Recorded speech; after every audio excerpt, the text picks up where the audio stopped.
Welcome to the Historical Correct Afterlife interviews. Don't forget to like me. Welcome to the Historically Correct Afterlife podcast. Today we have Ernest Hemingway, a great American novelist, short story writer, and journalist. Please welcome Ernest. Before we start, let me refresh my drink, bartender. Good man, another gin and tonic as soon as possible. Being so successful, Ernest, why did you take your own life? And why 4 marriages?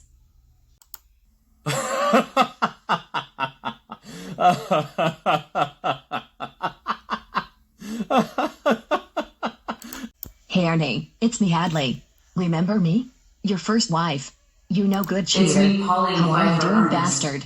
I see you're Shame still on drinking. you. How could I'm you? Martha Gellhorn. I wasted 13 5 years years with you. only for me, Ernest. Wow.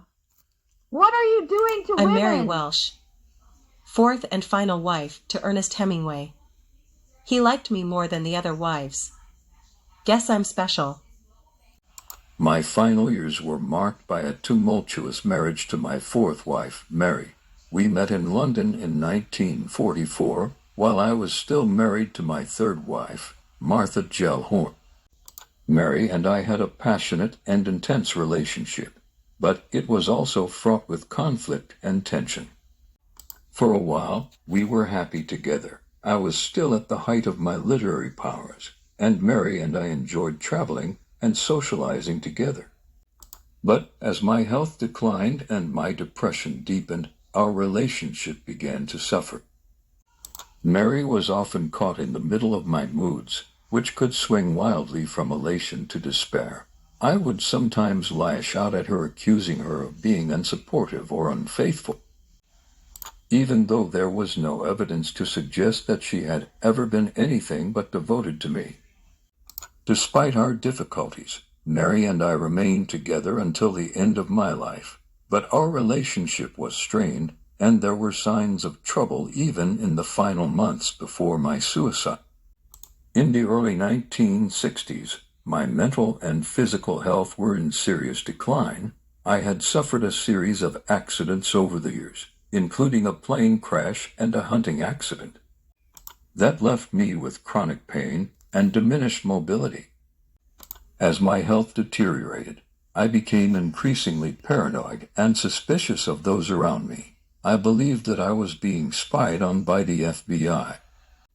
I also became convinced that Mary was having an affair with a close friend of mine, which she vehemently denied, and was trying to poison me. In May of that year, my paranoia reached a boiling point.